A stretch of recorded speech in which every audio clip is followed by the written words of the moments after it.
Magandang morning mga ka-Rocky Rice. Yan ang shop po namin. Harap ng industrial. Tabi ng McDonald. Malapit lang po kami sa boundary ng Giginto at Malolos. Yan. Toyota Innova. Yan. 2017 model. Ang natatakbo niya ay 135 na. Humihina na po ang lamig.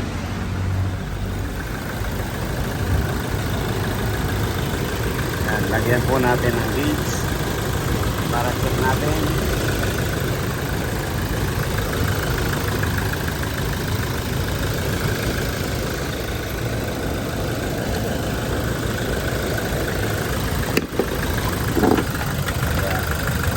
Muna Innova, yan, nandito na po yung mga kumikit.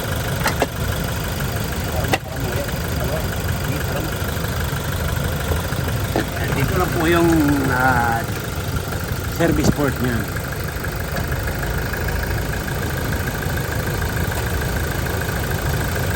Yan, dito sa high side, iyon ang low side. Yan. Kasi tinatawag na low side kasi yan malamig po yan. Itong high side, init yan. Ayan, ang karga niya 45. Palamang may sinunod. Pinardaan ako niya.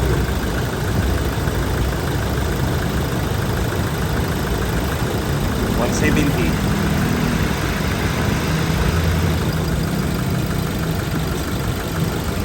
Check po natin yung init niya, condenser. Ayan. Ito. Ito yung karga niya, 175. 30. Yan, automatic. Yan. Check din natin yung lamig niya. Hello. Okay. Automatic. Plus naka-full po yung thermostat pero nag-automatic. Yan, check natin yung lamig kung ilan.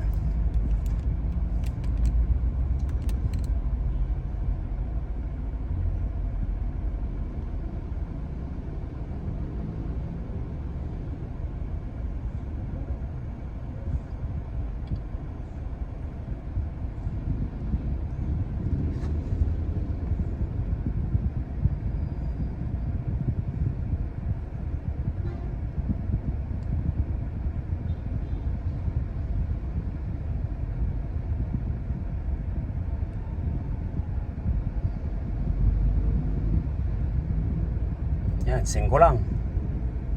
Yan po ang parts number ng TR compressor Japan. Yan, original.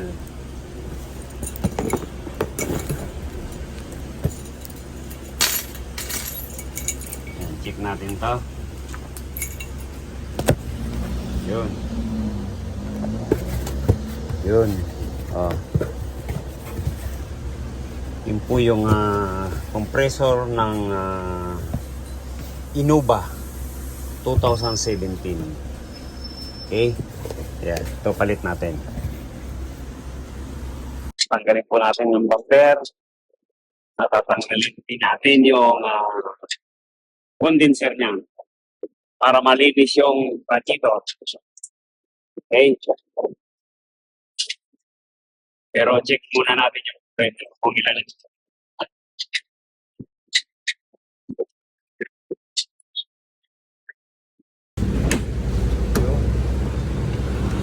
Ilaw.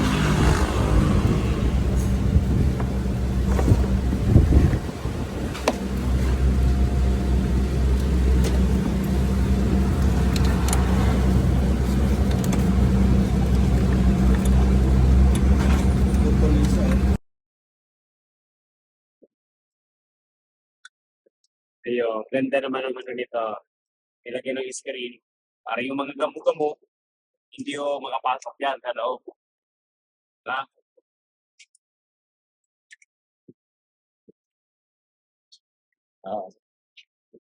Ganyan po, ganyan. Ayan yung trumpa. Ito po, laking bagay niyan. pag tumadaan tayo sa Teplex. Ayan, dami pong gamo-gamo doon. Kaya yung mga ano, yan, nasa sala, oh. Pero pag wala po yan, yan, tikit yan dyan sa loob ng condenser. Saka dito sa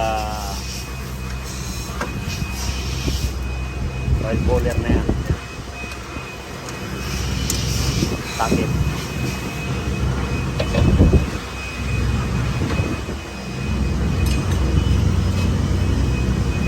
Dumi pala. Ano yung ako pati condenser.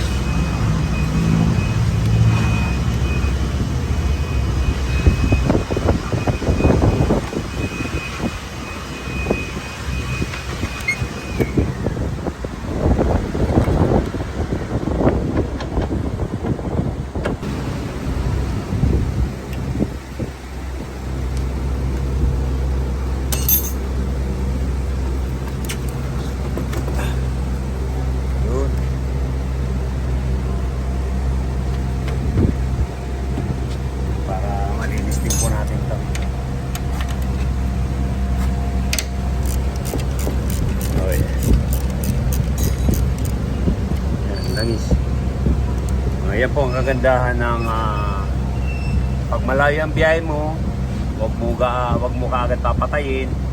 Mga 2 minutes or 5 minutes bago mo patayin ang makina. Para yung langis makabalik doon sa makina, hindi maiwan dito sa tubo. Kaya yung oil cooler niya, ayan, malinis. Ito po, napakarami ng condenser.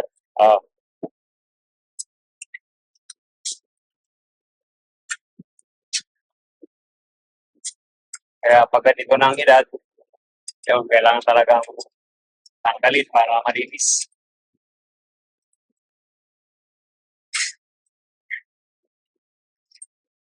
Pero bali nakaano na po ito, nakatatlong linis na to.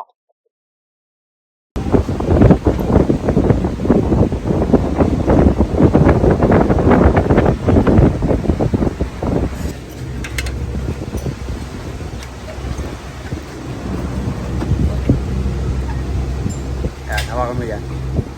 Medyo dumikit lang yung hose niya sa ano. Yun. Toma ko ito. Tingnan niyo po.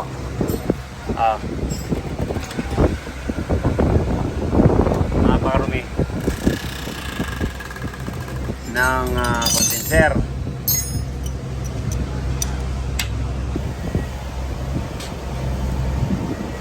Po. Dikit na dikit. Kaya laking bagay ito, matanggal para malinis. Pati yung ano natin, yung radiator, yun, malinisan din. Ayan. Ayan, aircon natin. Yun.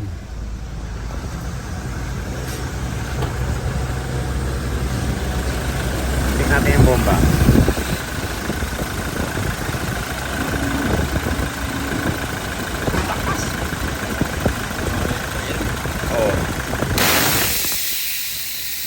Napakalakas po ng compressor.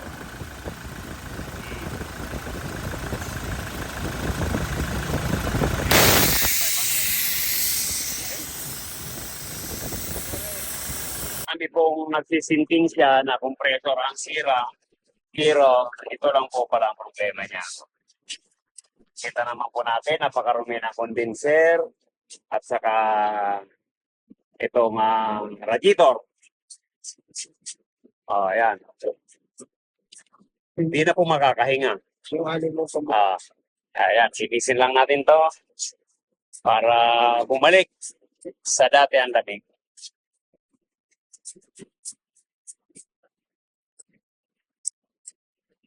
Ayan.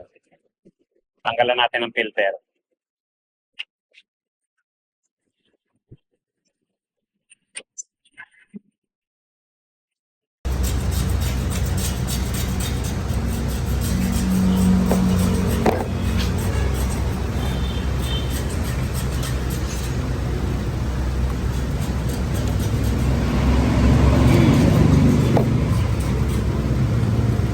Ayan. Malinis pa. Pero palitan na natin yan. Okay. Ayan, papalitan po sana natin ng compressor, kaya lang ang lakas ng compressor, walang problema sa compressor. Kaya pag ganun, susukatan natin ang bomba para malaman natin. Mahirap po yung haka-haka. Sira ang compressor. Ayun. Pero pag sinabi natin na sira ang compressor, madali lang. Pero pag sinukatan natin ang bomba, yun, doon natin makikita kung humina na. Tinamaan.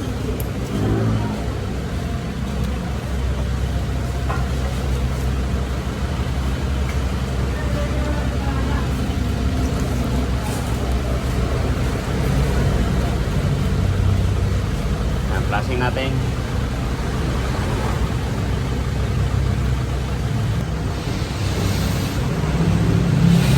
Oh. Yan, may tindi, no? Mga kar-ar, oh. Ayan.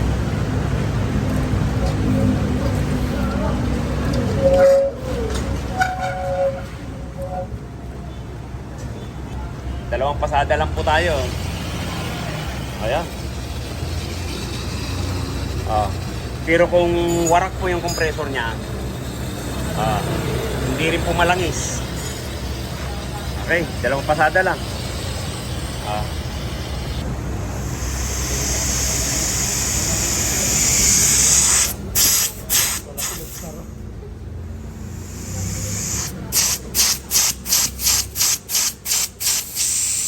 O, tingnan nyo po, hindi naman gaano kadumihan. Pero yung dumi ng system ng loob, marumi. Kaya yan, papalitan din natin. Okay.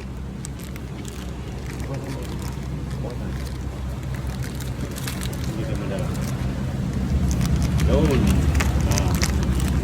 Kaya lalo na pag ito napakarumi, o parang naglalangis-langis yan, mas lalong marumi yung condenser natin.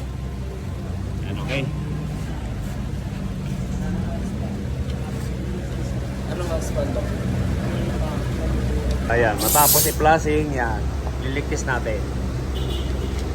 Ito, dahil condenser yan, pwedeng taasan natin ang ano. Sinubog mo dyan sa drum na yan. Okay, linis. Po, dito natin nilagay yung condenser. Yun, nung naipon na buhangin doon sa loob. Kaya talaga napakarumi po ng condenser. Okay, grabe. Power spray lang po yan. May dumi sa kabila. Grabe.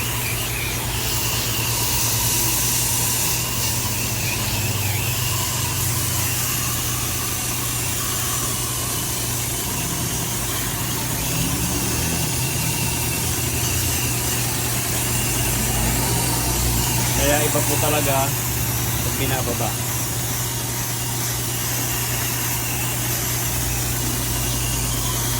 Magiging ginawa na ito si Imo.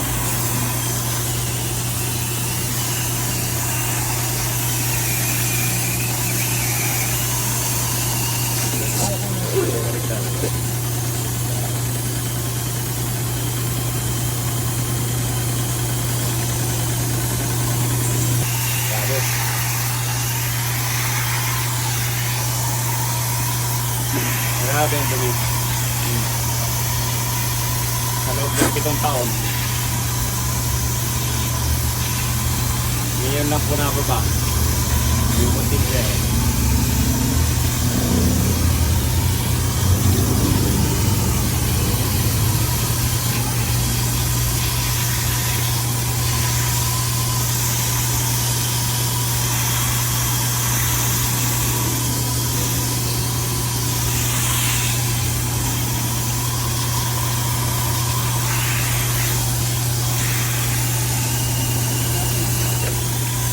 Tapos kung linisin, yan, niligtis natin.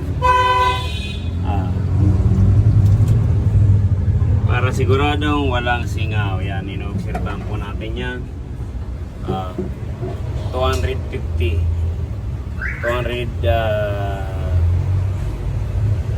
270.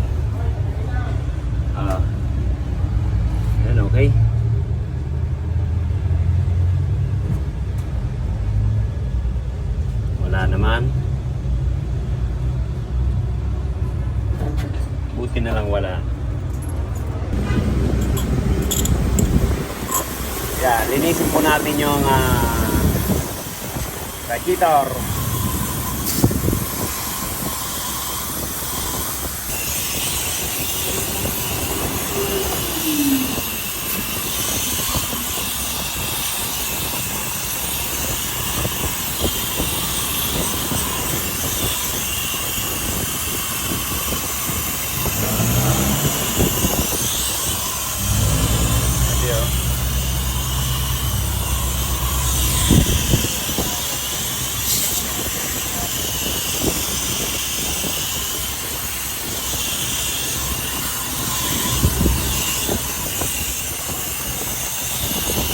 Ayan po, oh. Kala mo bago. Bagong linis lang po yan. Oh, kanina kita mo naman yan. Napakaitim yan. Oh. Puno ng dumi. Ayan, lalagyan na natin yung screen. Nasaan yung screen? Ayan, balik natin. Laking bagay po yan. Yung mga gamu-gamu, pag sumot kasi rito, yun. Yan mabubulok. Hindi na matatanggal. Kaya pero pag mayroon screen dyan, pag bangga, laglag. Lalo sa mga expressway, yan, nandun po yan. Yung mga gamu-gamu. Ayan, balik natin. Ayan. Nako. Marumi rin. Oh. Ayan po. Oh. Kaya, kung nakaraan, nagdagdag po tayo niyan. Ngayon, 150 na lang kanina. Tapos niligtis, mabilis bumaba. Kaya bababa natin. Baba natin yung evaporator para check. Ganyan lang po, isa-isa lang pag nag-check niyan. Para makuha natin kung saan ang butas.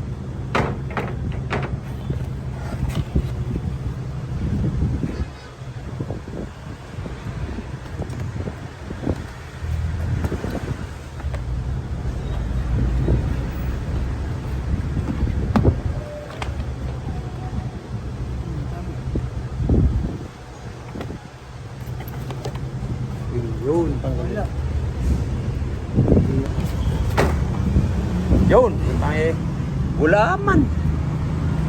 Oh, yan po. Kailan lang nalinis to. Oh. Tapos gulaman. Diyan po nagkakaroon ng butas pag ganyan, mga kaaraw-araw. Kasi laging basa po yan. Kaya, ayan. Gulaman yan. Check muna natin. Andali na ba yun? Bagay, naka ano na po ito. 3 linis na ngayon.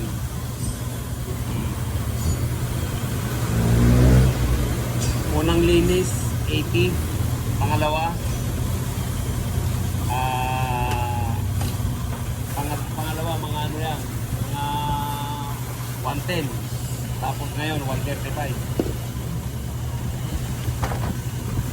Kaya ayan, yan po talaga ang bubutas dito sa evaporator. Pero wala naman naglalangis, no?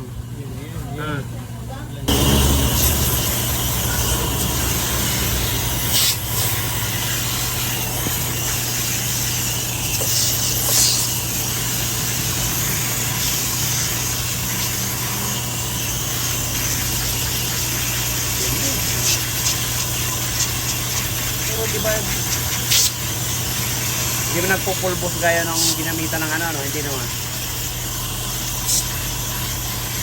Talagang yung chemicals po kasama talaga sa evaporator. Ayan. Ayan natin. Ayan o. Nako.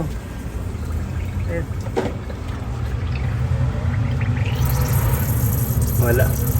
Ayan, talagang doon po sa bandang madumi, oh. Doon po nagkaroon ng butas. Kaya pag talaga pong ganyan, hindi natin naalagaan sa maintenance, yun, naabutan talaga tayo ng sira.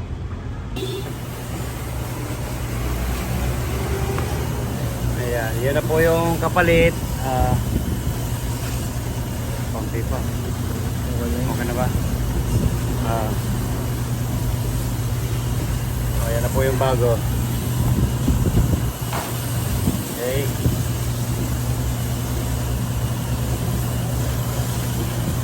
minsan dito po talaga yan. Yung banda nagkakaroon ng butas. Ano ko rin tama? Kaya lang ba kaya no? Kaya dito. Ayan, yan po. Yan yan, pinalit natin.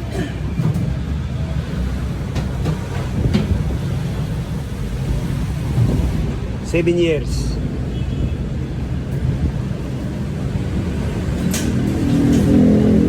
Tinagal ng evaporator.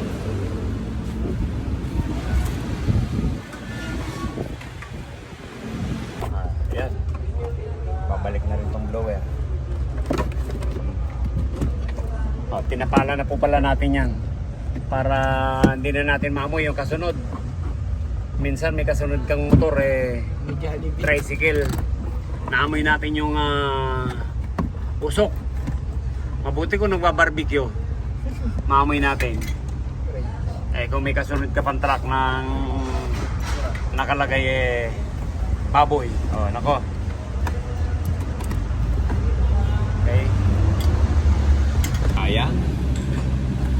Binabad na po natin. Gaya kanina, nilagyan natin ng 215. Yan, bumaba.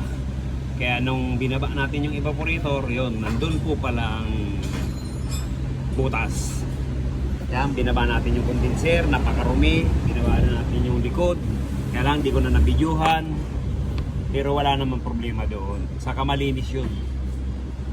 Ito, may cabin filter talagang nagsasago-sago.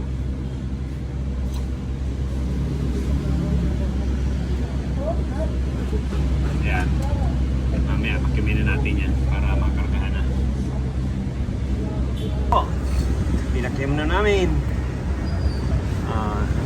Para sa vacuum, ayan, under observation naman.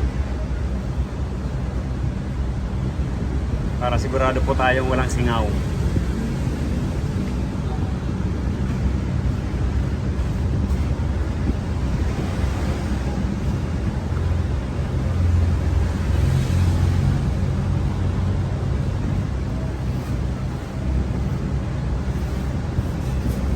Ayan po.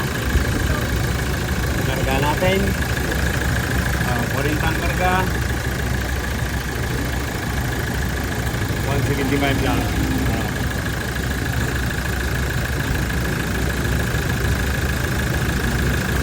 Automatic.